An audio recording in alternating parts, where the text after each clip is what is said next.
الحمد لله الذي هدانا لهذا وما كنا لنهتدي لولا أن هدانا الله والصلوات والتسليمات والتحيات على سيد الأنبياء والمرسلين وعلى آله وأصحابه أجمعين. أما بعد فقد قال الله تبارك وتعالى في كتابه العظيم: إن في خلق السماوات والأرض واختلاف الليل والنهار لآيات لأولي الألباب الذين يذكرون الله قياما وقعودا وعلى جنوبهم ويتفكرون في خلق السماوات والأرض. وقال الله عز وجل: أولم يتفكروا في أنفسهم. وقال الله عز وجل: وفي أنفسكم أفلا تبصرون. صدق الله مولانا العظيم وصدق رسوله النبي الكريم ونحن على ذلك لمن الشاهدين والشاكرين. الحمد لله رب العالمين. یا رب صلی وسلم دائما ابدا علی حبیبک خیر الخلق کلہم. محترم بزرگوں اور دوستو، اللہ نے انسان کو پیدا کیا.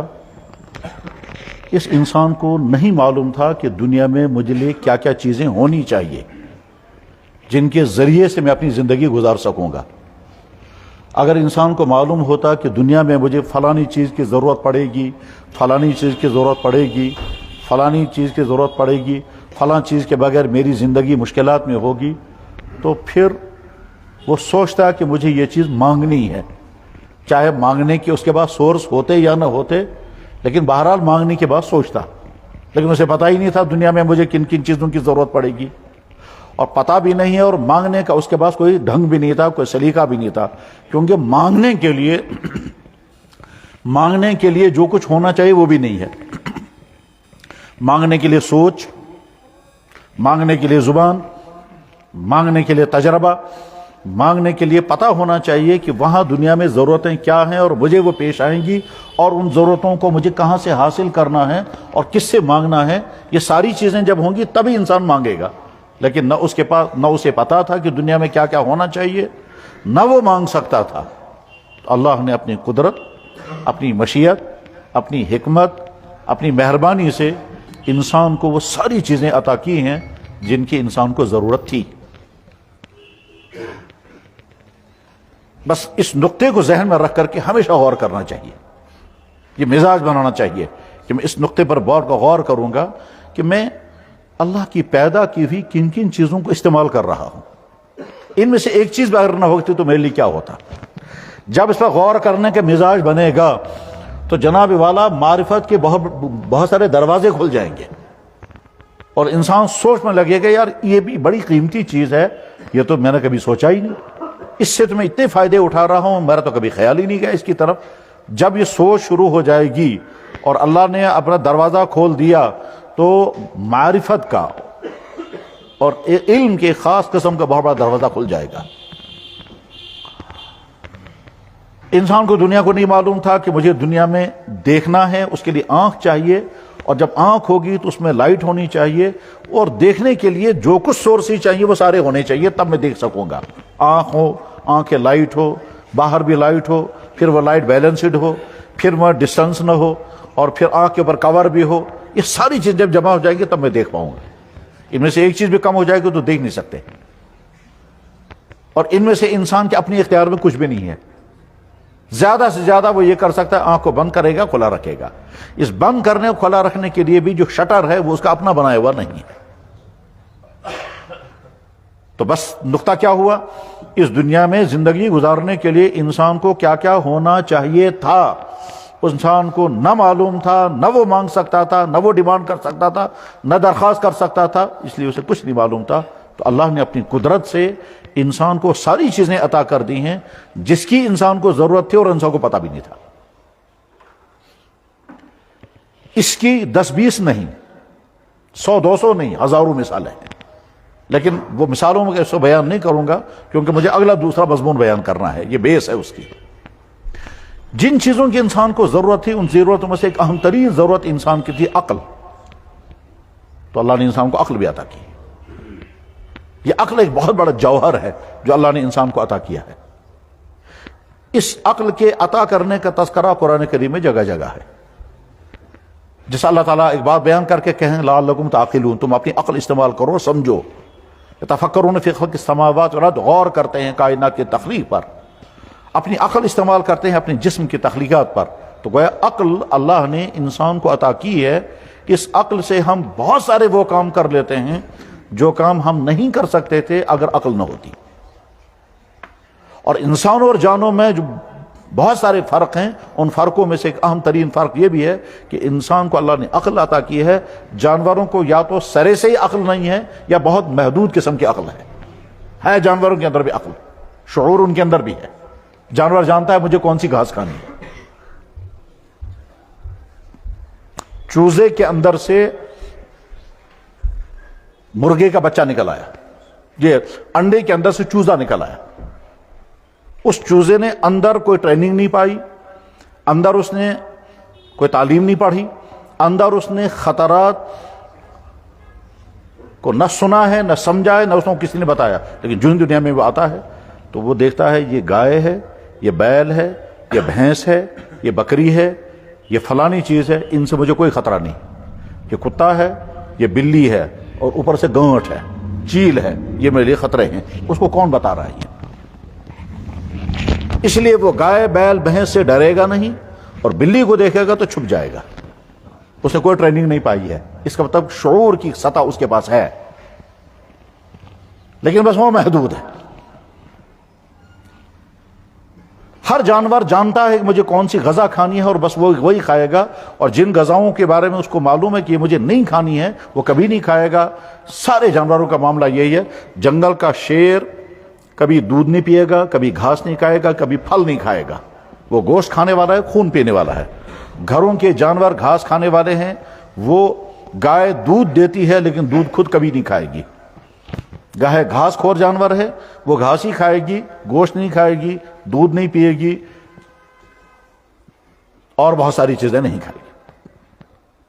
گویا شعور ان کے اندر بھی ہے. لیکن انسان کو اللہ نے جو عقل عطا کی ہے وہ خاص سطح کی عقل ہے. یہ عقل گویا اللہ نے ہم کو عطا فرمائی ہے. یہ عقل ایک جوہر ہے، ایک ڈائمنڈ ہے، ایک بہت قیمتی چیز ہے جس کے ذریعے سے انسان دنیا میں ہزاروں فیصلے کرتا ہے. بلکہ یوں کہیے یہ ساری دنیا کی ترقیات اسی عقل کی وجہ سے ہیں. عقل اور تجربات. جنگل میں لکڑی پیدا ہوئی، اس لکڑی سے آگے کیا کیا کرنا ہے جانور کچھ نہیں کر سکے گا. انسانوں نے اس لکڑی سے آگے کیا کیا کیا ہے. مثلا ہم مسجد میں بیٹھے ہیں، چھت دیکھیے کیسی شاندار بنی ہوئی ہے. یہ عقل کا نتیجہ ہے. یہ جو اللہ نے عقل عطا کی ہے، اس عقل کے چند بڑے فائدے ہیں. بس وہی میرا موضوع ہے اس وقت.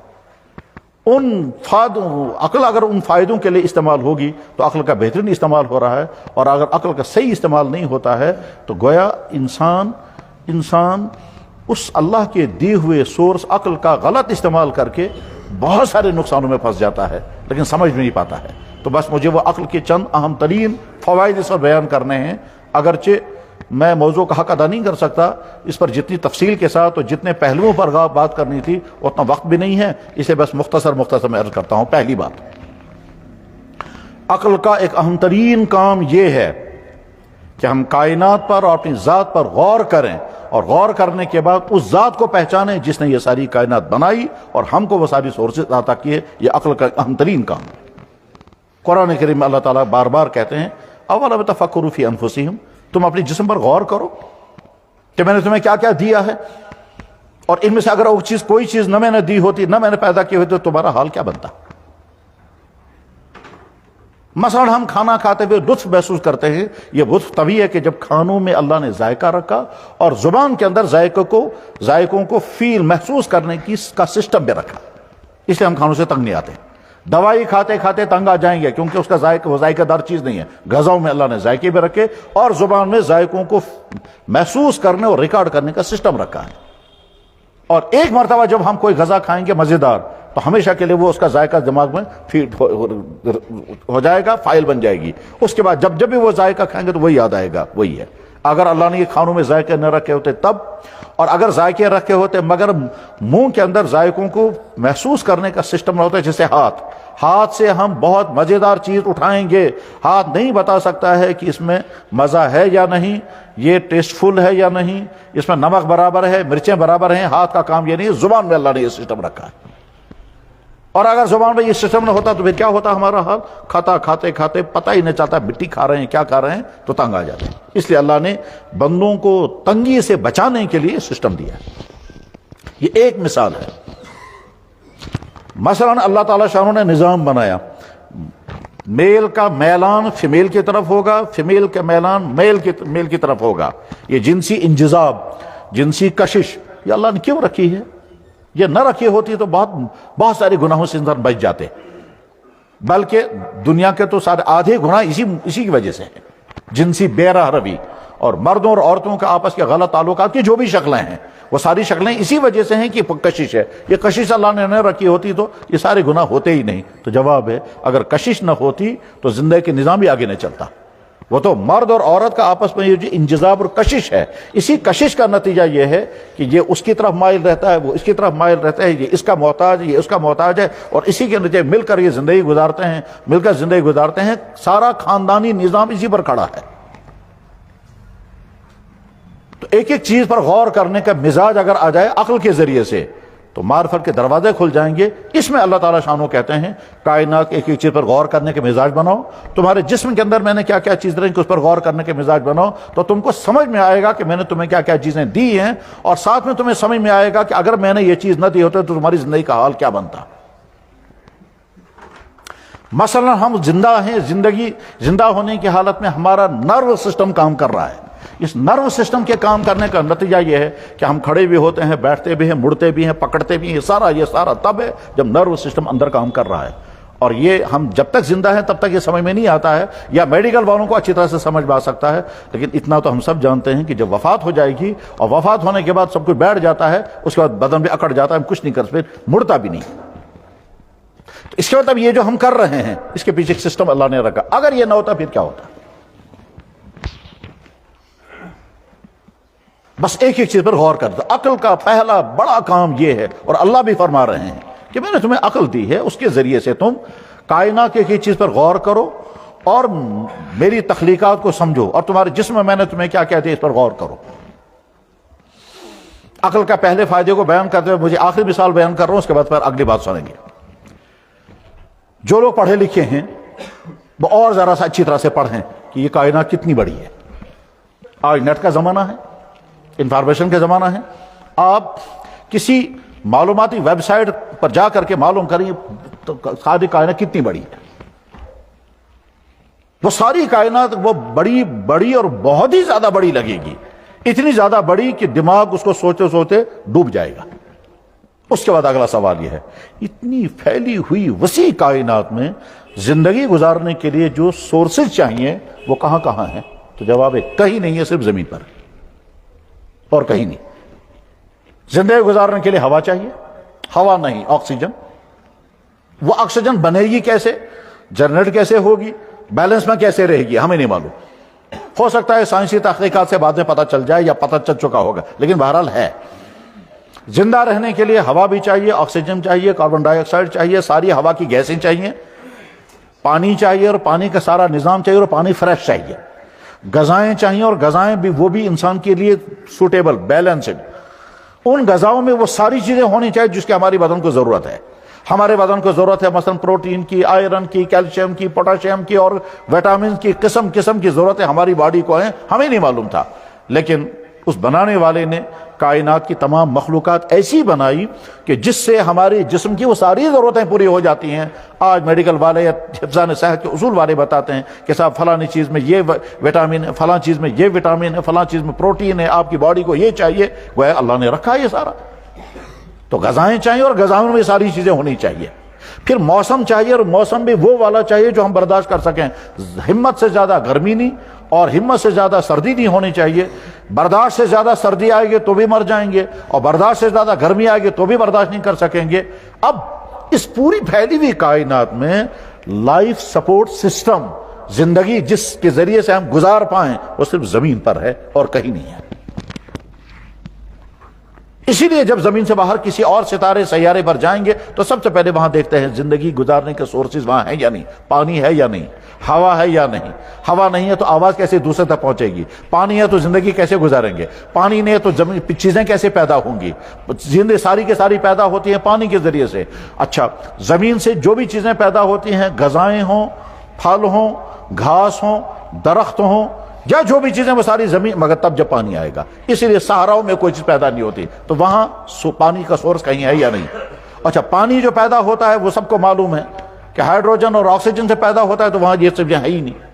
یہ غور کرتے کرتے ہم سوچیں گے کوئی ہے جس نے صرف اس زمین پر انسانوں کی زندگی گزارنے کا سسٹم بنایا ہے اور کہیں نہیں رکھا ہے۔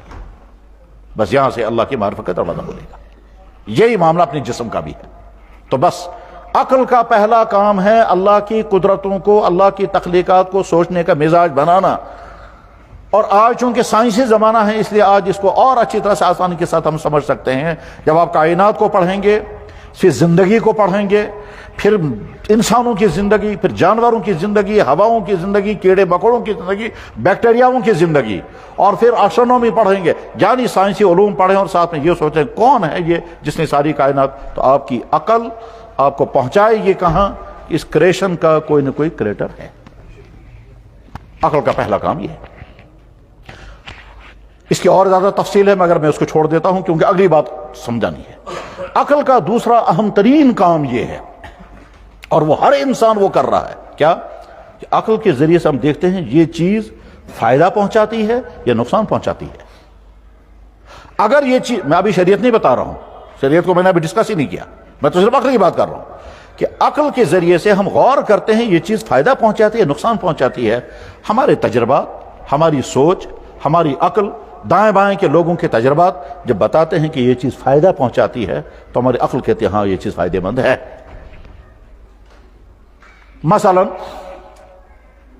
شریعت نے کہیں نہیں کہا کہ بجلی فائدہ مند ہے، لیکن دنیا کا ہر انسان سمجھتا ہے بجلی بڑی فائدہ مند چیز ہے، کیونکہ ہم اپنی عقل سے بھی سمجھ رہے ہیں، تجربات بھی ہمارے یہی ہیں، ساری دنیا فائدہ اٹھا رہے بجلی سے، اور ایک فائدہ نہیں ہزاروں قسم کے فائدے اٹھائے جا رہے ہیں۔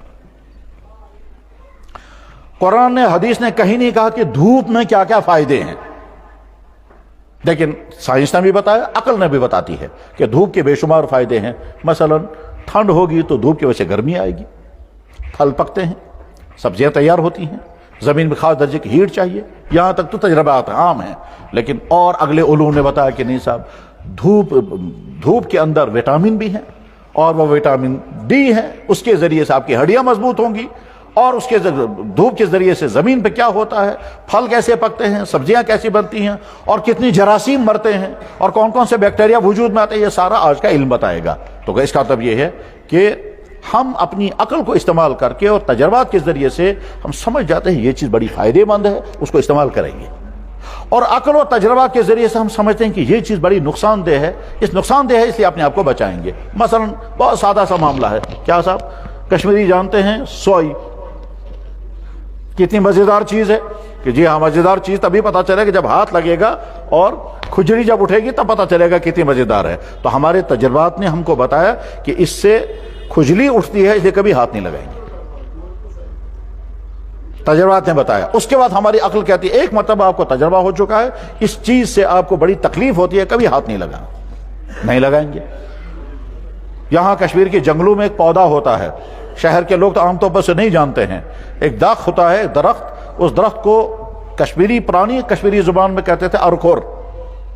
ہو سکتا ہے آپ میں سے اکثر لوگوں کے سنا بھی نہیں ہوگا لفظ، لیکن جہاں کے جنگلوں میں ایک درخت ہوتا ہے اس کو ارکھور کہتے ہیں، اس کو جو ہی ہاتھ لگائیں گے تو پورے جسم میں کھجلی پیدا ہو جاتی ہے، اور بعض دفعہ اس کھجلی کا علاج بھی جلدی نہیں ہوتا۔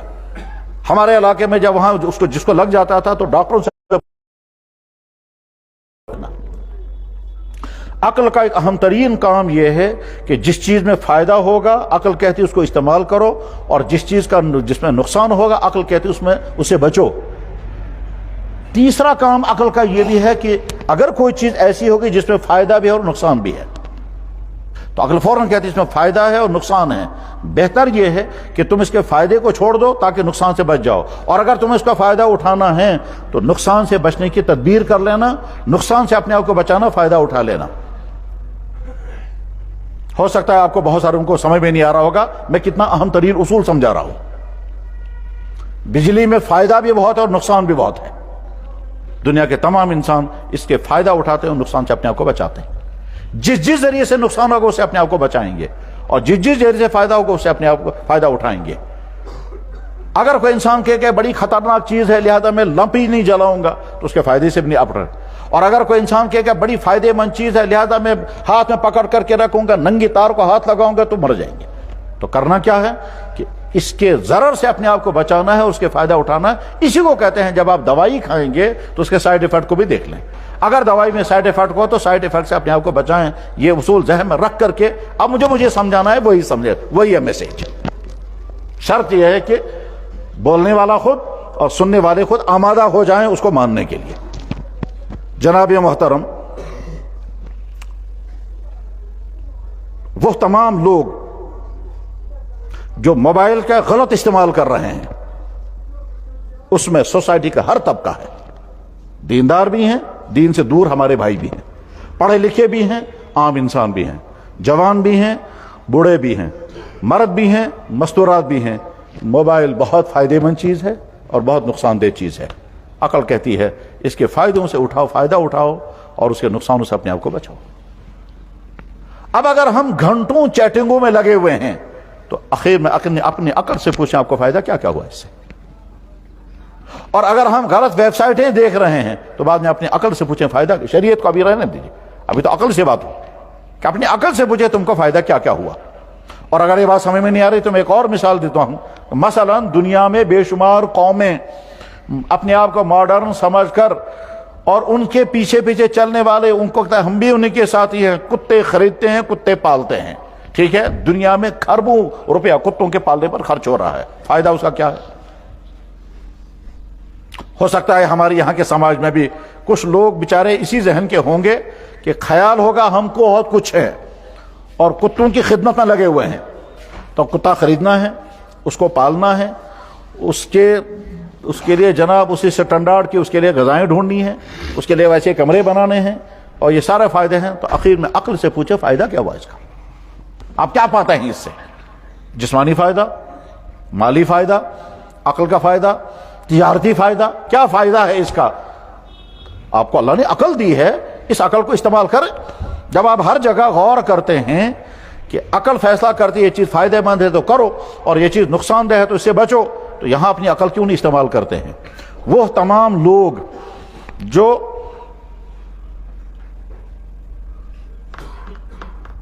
ساری رات سٹیڈیموں میں میچ دیکھتے ہیں, ٹھیک ہے, وہ اپنے آپ سے پوچھیں اس دیکھنے کا فائدہ آپ کو کیا کیا ہوا.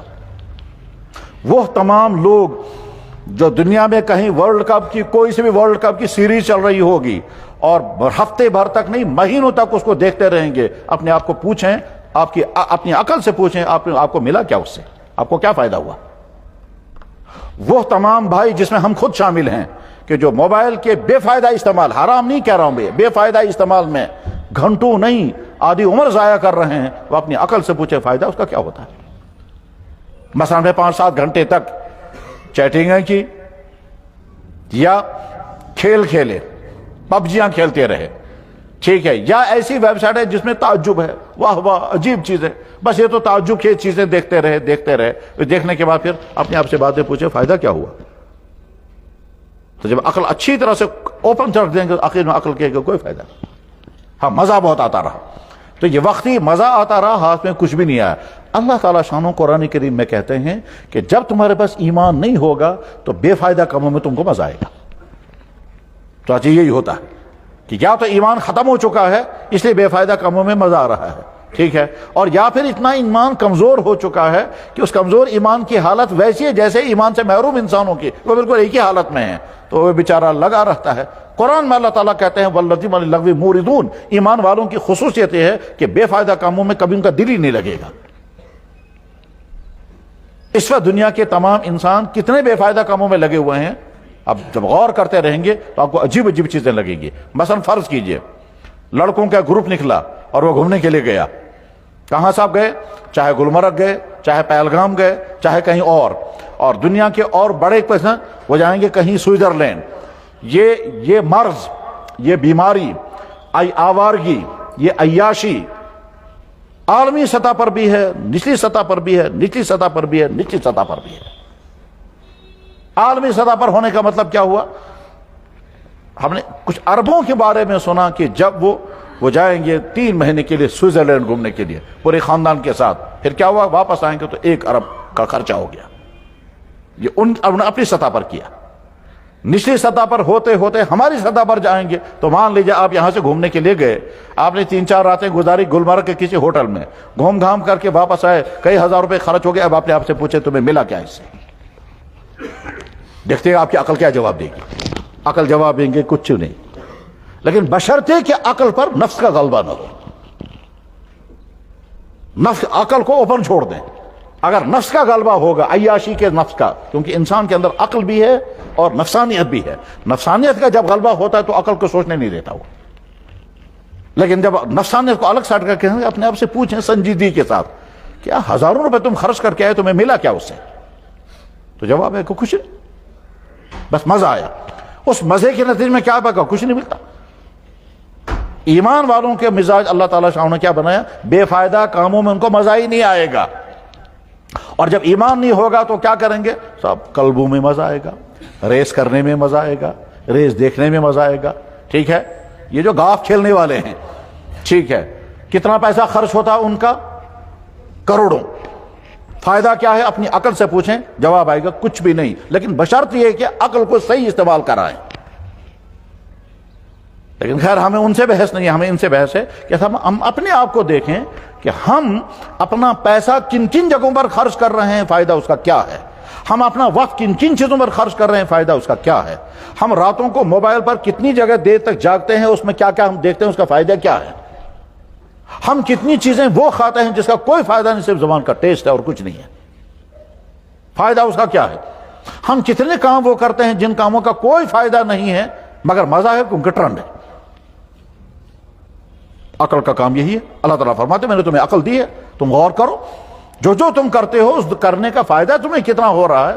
شریعت کا حکم تو بات کا ہے، لیکن عقل کے نتیجے یہ دنیا، کیونکہ اللہ نے ہر انسان کو عقل دی ہے، اس میں ایمان والے بھی ہیں، اس میں غیر ایمان والے بھی ہیں، تو غیر ایمان والا ہو کر کے وہ سوچے اور ایمان والا سوچے کہ میں تو اللہ کا بندہ ہوں، اللہ نے مجھے عقل دی ہے، جن جن چیزوں کو اللہ کہہ رہے ہیں یہ مت کرو، اللہ کا حکم اگر میں ماننے کے لیے تیار نہیں ہوں تو کم سے کم اپنی عقل سے تو پوچھو اس کا فائدہ کیا ہے تمہیں؟ تو جواب ہے کہ کوئی فائدہ نہیں۔ کیوں؟ اللہ تعالیٰ شان ہوں انہی چیزوں کو حرام کر دیتے ہیں جن چیزوں کا فائدہ انسانوں کو کچھ بھی نہیں ہوتا، اس لیے وہ حرام کر دیتے ہیں، یا جو انسانوں کو نقصان پہنچاتے ہیں۔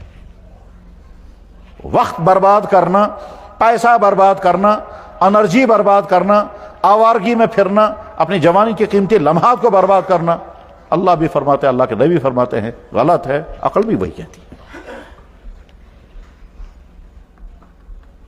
اسی میں وہ تمام حرام چیزیں آئیں گی، جن حرام چیزوں کے استعمال کرنے پر اللہ غضبناک ہوتے ہیں۔ اس لیے غضبناک ہوتے ہیں، میں نے تم کو جوانی دی، اس زمانے کا تم غلط استعمال کر رہے ہو، میں نے تمہیں عقل دی، اس کا استعمال کر رہے ہو، میں نے تمہیں میموری سسٹم دیا، اس کا تم غلط استعمال کر رہے ہو۔ مثلا جو ڈرگز کر رہا ہے، مثلا جو غلط تعلقات میں اپنا پیسہ، اپنا وقت، اپنے شوق برباد کر رہا ہے، مثلا جو بری عادتوں میں پڑھ کر کے اپنے آپ کو تباہ کر رہا ہے، مثلا ماں باپ نے اس کو پڑھنے کے لیے بھیجا ہے اور وہاں وہ عیاشی میں، فحاشی میں، غلط تعلقات میں پھنس کر کے وقتی عیش تو اڑا رہا ہے، لیکن اپنی زندگی جوانی کے قیمتی دن برباد کر رہا ہے۔ اللہ تو ناراض ہے ہی، لیکن صاحب اپنی عقل سے پوچھیں، آپ تو اپنی اس گولڈن چانس کو تباہ کر رہے ہیں۔ چاہے بعد میں ناکام ہو کر کے واپس آتا ہے، ٹھیک ہے، یا دکھلاوے کی ڈگری لے کر کے آئے گا اور اندر قابلیت کچھ بھی نہیں ہوگی۔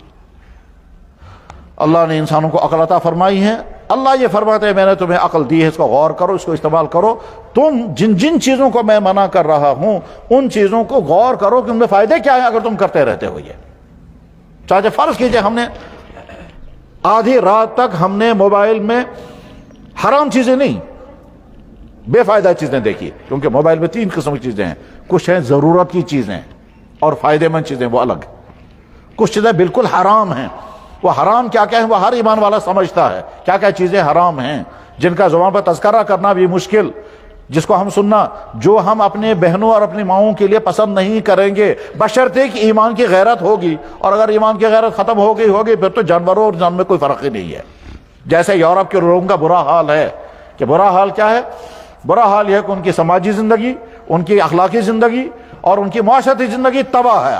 ہاں، ان کی سیاسی زندگی یا ان کی ٹیکنالوجی کی زندگی یا وہ تحقیقات کی زندگی بلندیوں پر ہے۔ یہاں کے لوگوں نے ان کی سماجیات کو تو لے لیا لیکن ان کے ٹیکنالوجی کو نہیں لیا، کیونکہ اس کا مقابلہ نہیں کر سکتے۔ ان کے ہاں دو چیزیں ہیں، ان کے ہاں علم ہے اور ٹیکنالوجی ہے، وہ تو سو بلندیوں پر پہنچے، اور ساتھ میں سماجی تباہیاں ہیں۔ وہ سماجی تباہیاں کا مطلب گھروں کا نظام بگڑا ہوا ہے، بے حیائی عام ہے، گناہ کو گناہ ہی نہیں سمجھتے ہیں۔ وہ تو بدکاریوں میں اگر اپنی ماں اپنی بہنوں کے ساتھ اپنی بیٹیوں کے ساتھ تو کوئی پرواہ نہیں ہے، ٹھیک ہے، وہاں باپ کو کوئی خوشی نہیں اپنا پیسہ اپنے بچوں پر خرچ کرے، اور اولاد کو کوئی خوشی نہیں اپنا پیسہ اپنے ماں باپ پر خرچ کریں، ٹھیک ہے۔ ماں باپ کو اولڈ ایج ہوموں میں سڑنا پڑے تو اولاد کو کوئی غم نہیں ہے، اور اولاد برباد ہو جائے تو ماں باپ کو کوئی غم نہیں ہے۔ بیوی کسی اور کے ساتھ جا رہی ہے تو شوہر کو کوئی پرواہ نہیں، بیوی کو نہیں اس کی پرواہ کہ میرا شوہروں کے تعلقات کتنوں کے ساتھ، یہ وہاں کی زندگی ہے، ٹھیک ہے۔ یہاں مسلمان یہ تو لیں گے ان سے، عیاشی فحاشی تو لیں گے، جو چیز ان سے لینی چاہیے وہ نہیں لیں گے، ٹھیک ہے۔ اب غور کریں کہ جب ہم ان سے یہ چیز لیں گے اور ہم اپنی زندگی میں لا رہے ہیں تو فائدے اس کے کیا کیا ہوں گے؟ جواب ہے کوئی فائدہ نہیں۔ قرآن کریم میں اللہ تعالیٰ جگہ جگہ عقل کو استعمال کرنے کا حکم دیتے ہیں کہ تم غور کرو، جو چیز تم رات بھر ہم نے موبائل میں گندی چیزیں دیکھی تو گناہ الگ، اور ساتھ میں عقل کہتی ہے فائدہ کچھ نہیں، اور اگر حرام چیزیں نہیں دیکھی مگر بے فائدہ چیزیں دیکھی، کچھ چیزیں بے فائدہ ہیں، اس میں مزہ بھی بہت ہے مگر ہے بے فائدہ، 5-7 گھنٹے تک دیکھنے کے بعد پھر صبح کو اپنے آپ سے پوچھے یار 5 گھنٹے تم نے قسم قسم کی یوٹیوب چینلیں دیکھی، قسم قسم کے ویب سائٹ کیا، اس کے بعد اب بتاؤ تم نے کو ملا کیا ہے اسے؟ تمہیں ایک عجیب چیز یہ دیکھی، دوسری عجیب چیز یہ دیکھی، فلاں جگہ پر بہت بڑا بلنڈر ہوا وہ بھی دیکھا، فلاں جگہ بہت بڑا مجرموں کا کام، قسم قسم کی عجیب چیزیں دیکھنے کے بعد پھر کیا ہو؟ اپنے آپ سے پوچھیں، جواب آئے گا کچھ فائدہ نہیں ہے۔ لیکن وہ جلدی ذہن قبول نہیں کرتا ہے، جب نفس کا غلبہ ہوتا ہے تو قبول نہیں۔ اس لیے اللہ نے عقل دی ہے، اس عقل کے استعمال کو سیکھیں، اس عقل کے ذریعے سے نفع اور نقصان کا فیصلہ کریں، اس عقل کے ذریعے سے سمجھیں کون سا کام کرنے کا فائدہ ہے کیا، اور کام کرنے سے پہلے سوچیں اس کا فائدہ ہے کیا۔ اور اسی کی ایک اہم ترین قسم ہے جس کو سمجھنا بہت زیادہ ضروری آج کے لوگوں کو، وہ یہ کہ جب آپ دین کے بارے میں کوئی ڈسکس کریں تو پہلے سوچیں یہ آپ کا مسئلہ ہے بھی یا نہیں، یہ آپ کی ضرورت ہے بھی یا نہیں۔ مجھے بھی سوال کیا گیا تھا اور ہمارے دوسرے بڑے عالم کو بھی سوال کیا گیا۔ کیا سوال کیا گیا؟ کل کا جناب حضرت آدم علیہ السلام اور حضرت حوا کا نکاح جنت میں ہوا تھا، ان کا مہر کیا رکھا گیا تھا؟ جواب ہے آپ اپنی عقل سے پوچھیں، یہ آپ کا سوال ہے؟ ٹھیک، کوئی سوال نہیں ہے، یہ بے فائدہ سوال ہے، ٹھیک۔ ایک سے پوچھا گیا کہ جناب وہ گواہ کون تھے وہاں جب ان کا نکاح ہوا تھا؟ گواہوں کے بغیر نکاح ہوتا ہی نہیں ہے، تو وہاں گواہ کون رکھا گیا تھا؟ یہ میں مثال عرض کر رہا ہوں کہ انسان ان چیزوں کو سوال بنائے گا جو چیز سوال ہے ہی نہیں۔ کیوں نہیں ہے سوال؟ سوال اس لیے نہیں ہے کہ آپ سے کون پوچھے گا وہاں کا نکاح صحیح ہوا تھا یا غلط ہوا تھا، یہ آپ کا تو مسئلہ ہی نہیں ہے۔ چنانچہ مجھ سے بھی پوچھا گیا تو میں نے جواب دیا تھا کہ کل کہ جناب میں تو تھا ہی نہیں وہاں، اس لیے مجھے نہیں معلوم وہاں کتنا مہر رکھا گیا تھا۔ اور دوسرے ایک عالم سے یہی سوال کیا گیا، کیا پوچھا گیا کہ جناب حضرت آدم علیہ السلام کا نکاح ہوا تھا، رات کے 2 بجے مولانا کو فون کیا گیا، وہ بیچارے اٹھے، پتہ نہیں کیا بات ہو گئی، کہنے لگے صاحب یہاں ڈسکشن چل رہا ہے، حضرت آدم کا نکاح ہوا تھا تو گواہ کے بغیر وہ نکاح کیسے ہوا ہے، تو آپ جواب دے دیں۔ تو مولانا جواب فرمایا افسوس میں اس محفل میں تھا ہی نہیں، اس لیے میں نہیں بتا سکتا کہ وہاں گواہ کون کون رہے ہیں۔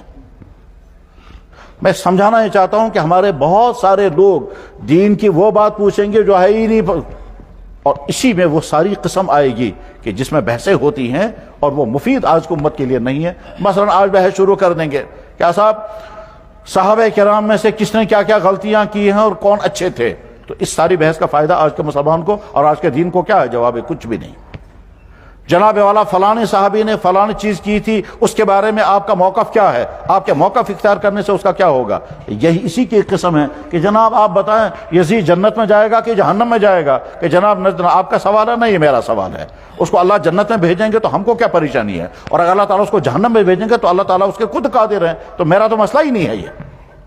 لیکن لوگ اسی میں الجھے رہیں گے اور اسی میں الجھے رہیں گے، نہ اس کا ایمان کا فائدہ ہے، نہ عمل کا فائدہ ہے، نہ آخرت میں کوئی نفع دینے والا ہے۔ ہم چاہے یہ عقیدہ رکھیں تب، وہ عقیدہ رکھیں تب، اور ہمارا عقیدہ رکھنے سے وہاں کوئی تبدیلی آنے والی نہیں ہے۔ وہاں تو اللہ اس کے متعلق جو فیصلہ کر چکے ہوں گے اپنے قانون کے مطابق، اپنے ضابطے کے مطابق وہ کر چکے ہوں گے، آپ کے عقیدہ رکھنے سے کیا ہوگا؟ تو بے شمار لوگ اسی میں الجھے رہیں گے، ایسے مسائل میں الجھے رہیں گے جن مسائل کا نفع نہ اس کے ایمان کو، نہ اس کے دین کو، نہ اس کے گھر کو، نہ اس کی تجارت کو، اور الجھے رہیں گے اسی میں۔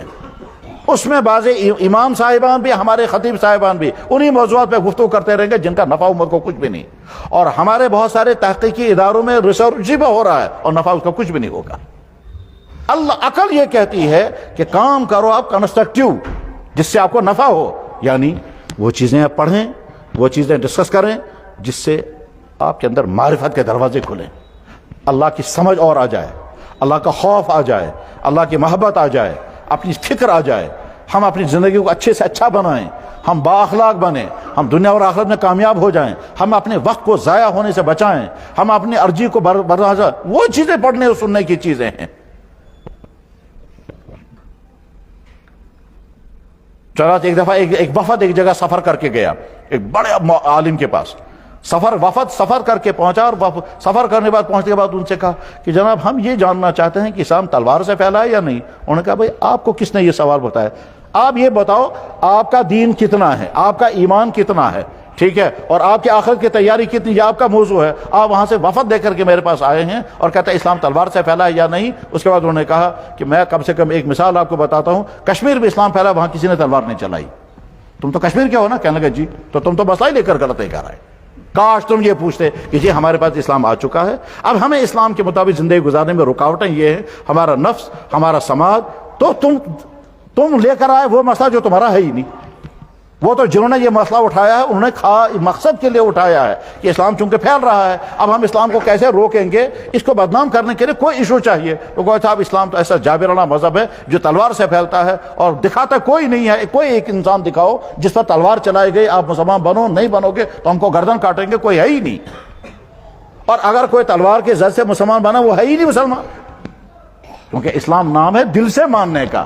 تلوار کے زور سے جب آپ کہیں گے لا الہ الا محمد رسول اللہ، تو اسلام بنا ہی نہیں۔ کیوں نہیں بنا؟ اس لیے کہ ایمان نام ہے پہلے تصدیق بالقلب کا، اس کے بعد زبان سے اقرار۔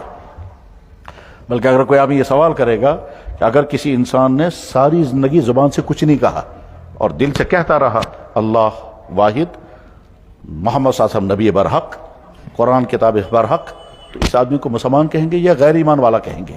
یہ کتابوں میں یہ بحث آتی ہے، وہاں یہ بحث آتی کہ صاحب زبان سے کبھی سے ظاہر نہیں کیا۔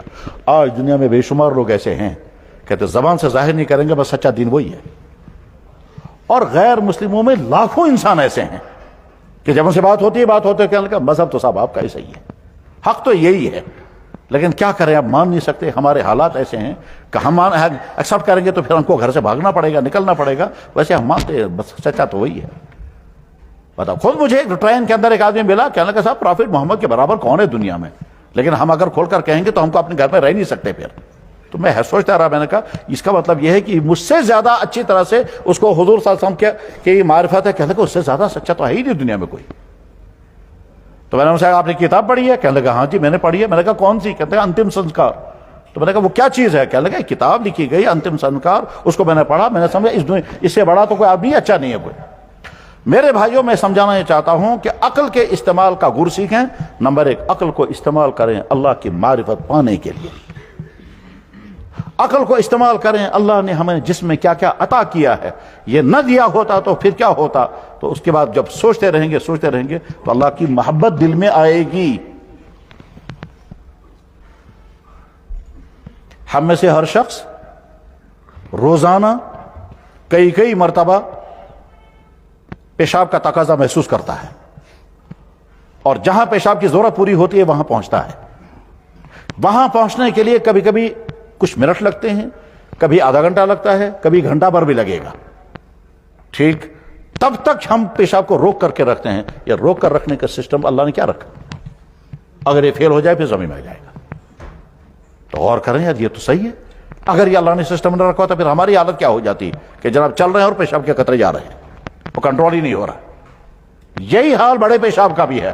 چنانچہ ایک بہت بڑے بزرگ تھے، اچانک انہوں نے اعلان کر دیا کہ آج کے بعد میں کسی سے ملوں گا نہیں، آج کے بعد میں کسی کے پاس جاؤں گا نہیں، اور یہاں بھی میرے پاس کوئی آدمی نہیں آنا چاہیے. تو بعد میں کسی نے پوچھا تھا کیا بات ہو گئی؟ کہنے لگا بھائی وہ بات ہو گئی جس کو میں تم کو بتا نہیں سکتا. کہنے لگا نہیں آپ بتائیں نا کیا ہوا. کہنے لگا تم میرے کمرے میں آئے ہو؟ جی. آپ کو کوئی بدبو محسوس ہو رہی ہے؟ کہنے لگا جی ہو رہی ہے. کہنے لگا میرا بڑا پیشاب کا سسٹم ان کنٹرول ہو گیا ہے، اس لیے میں ہر وقت مجھے نکلتا رہتا ہے. اب میں کبھی جا نہیں سکتا کہیں، اور یہاں بھی کسی کو نہیں آنے دوں گا. اب پتا چلا یہ روک کر رکھنے کا سسٹم اللہ کی نعمت تھی. تو ایک تو اپنی عقل سے اللہ کی دی ہوئی نعمتوں کو سوچنا شروع کر دینا چاہیے، اور اللہ کی معرفت اسے حاصل ہوگی. قرآن گارنٹی دیتا ہے وفی انفسکم افلا تفکروا فی انفسکم. دوسرے عقل کا کام ہے نفع اور نقصان کا فیصلہ کرنا.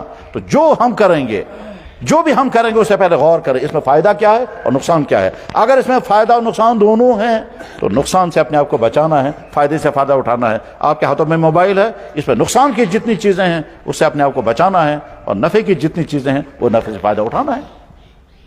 یہ تو نہیں کر سکتے کہ صاحب بالکل ہی بند کر دیں، کیونکہ اس سے جو فائدے ہم اٹھا رہے ہیں اس سے بھی محروم ہو جائیں گے. اور یہ بھی نہیں ہو سکتا کہ صاحب فائدوں کے ساتھ اس کے نقصان کو اپنے آپ کو. چنانچہ اس کی تباہیاں کیا کیا ہیں وہ جتنا آپ سماج میں اندر جا کر کے غور کرتے رہیں گے اس کے تباہیوں کا حال معلوم ہوگا. بوڑھوں سے لے کر کے جوانوں تک، اور ایمان والوں سے لے کر غیر ایمان والوں تک، مردوں سے لے کر عورتوں تک، پڑھے لکھے انسانوں سے لے کر ان پڑھ انسانوں تک اس کی غلط استعمال کی تباہیاں کتنی ہیں اپنی عقل سے پوچھیں. اور اللہ بھی یہ کہتا ہے میں نے تمہیں یہ جسم عطا کیا ہے، اس جسم کا استعمال اگر تم نے غلط کیا تو یہی جسم میرے پاس تمہاری گواہی دے گا. یہ جسم میں نے تمہیں عطا کیا، اس جسم کا اگر تم نے غلط استعمال کیا، تم نے اپنی آنکھ کا غلط استعمال کیا، یہی تمہاری آنکھ گواہی دے گی مجھے اس نے کہاں. میں نے تم کو چلنے کے لیے پاؤں عطا کیے، یہ پاؤں اگر تم نے غلط راستے کی طرف چلائے ہیں، شراب کھانے کی طرف چلے تو یہ پاؤں گواہی دے گا. تم نے شراب خریدی، یہی ہاتھ گواہی دے گا. تم نے پی، وہی منہ تمہارا گواہی دے گا. یوم تشہد علیہم السنتہم وایدیہم وارجلہم بما کانوا یعملون. یہ جسم جیسے اللہ کی مہربانی ہے ویسے یہ جسم ریکارڈر بھی ہے، اور انسان کا سارا ریکارڈ ہو رہا ہے. اور جب ریکارڈر ہے تو کم قیامت کے دن اللہ تعالیٰ اس کا سوئچ آن کر دیں گے اور بولیں گے. قرآن کریم میں اللہ نے 3 جگہ یہ بات سمجھائی ہے کہ تمہارا یہ جسم جس سے تم چھپ نہیں سکو گے، یہ ہر وقت تمہارے ساتھ ہے. وما کنتم تستترون ان یشہد علیکم سمعکم ولا ابصارکم. تم اپنے جسم سے چھپ نہیں سکو گے، یہ ہر وقت تمہارے ساتھ ہے. تو جناب والا کون کس جگہ کیا کیا کر رہا ہے، کون کس جگہ کیا کیا کر رہا ہے. ایک تو اللہ خود کہتے ہیں میں دیکھ رہا ہوں، میرے فرشتے ریکارڈ کر رہے ہیں، اور ساتھ میں تمہارا جسم ریکارڈ کر رہا ہے. لہذا تم یہ مت سمجھنا کہ رات کے اندھیرے میں کمرہ سوئچ آف کر کے، کمرہ بند کر کے، چٹکنی لگا کر میں جو چاہوں گا دیکھوں گا، مجھے کوئی دیکھنے والا نہیں ہے. اللہ کہتا ہے میں بھی دیکھ رہا ہوں، تمہارا اندھیرا مجھے روک نہیں سکتا، میرے فرشتے بھی سارا ریکارڈ کر رہے ہیں. اور اگر تمہیں اس پر یقین پورا نہیں ہے تو تمہارا جسم تو تمہارے ساتھ ہے جو تو ریکارڈ کر رہا ہے سارا. اب پہلے زمانے میں سمجھ میں نہیں آتا تھا انسان کا جسم ریکارڈ کیسے کرے گا. آج تو سمجھنا آسان ہے. انسان کا بنایا ہوا چھوٹا سا چپس جب انسان کا سب کچھ ریکارڈ کر رہا ہے تو بس میں کیلکولیٹ کر رہا ہوں. اللہ نے انسان کو وہ سب کچھ عطا کیا جس کی انسان کو ضرورت. ان ضرورتوں میں سے اہم ترین چیز عقل، اللہ نے عقل دی ہے. عقل کے کئی سارے کام ہیں، ان کاموں میں سے پہلا کام ہے اللہ کی معرفت، مخلوقات اور اپنی جسم پر غور کر کے. دوسرا اہم ترین کام عقل کا ہے کیا کہ ہم ہر کام میں، ہر چیز میں نفع اور نقصان کو دیکھیں گے. جس میں نفع اور نقصان ہے، نفع اٹھائیں گے، نقصان سے اپنے آپ کو بچائیں گے. اسی وجہ سے ہم بجلی کا فائدہ اٹھاتے ہیں، اس کے نقصان سے اپنے آپ کو بچاتے ہیں. اسی لیے ہم دوائی کھاتے ہیں لیکن سائیڈ ایفیکٹ سے اپنے آپ کو بچاتے ہیں. اور اگر کسی دوائی میں سائیڈ ایفیکٹ ہوگا تو دوسری دوائی ساتھ رکھتے ہیں. اسی لیے ہم سردیوں میں باہر نکلتے ہیں، باہر نکلنا ضروری ہے لیکن اپنے آپ کو کور کر کے نکالیں گے کیونکہ اس کا نقصان سے بچانا ہے. موبائل ہاتھوں میں ہے، اس سے اپنے آپ کو، پیسہ ہے اس کے غلط استعمال سے اپنے آپ کو، ملازمت ملی ہے اس کے غلط استعمال سے اپنے آپ کو بچائیں، وقت ملا اس کا غلط استعمال سے اپنے آپ کو بچائیں. اور عقل کا تیسرا کام یہ ہے کہ دین کے ان تمام موضوعات کو اپنا موضوع نہیں بنانا ہے جو آپ کا موضوع ہے ہی نہیں. جو نہ آپ کا موضوع ہے نہ میرا موضوع ہے. وہ موضوع اپنی جگہ ہوگا، جن کا ہوگا جن کو ریسرچ کرنا ہے، یہ ان کا موضوع ہوگا. نہ آپ کا ہے نہ میرا ہے. ان تمام میں اپنی سوچ، اپنی عقل استعمال ہی نہیں کرنی چاہیے.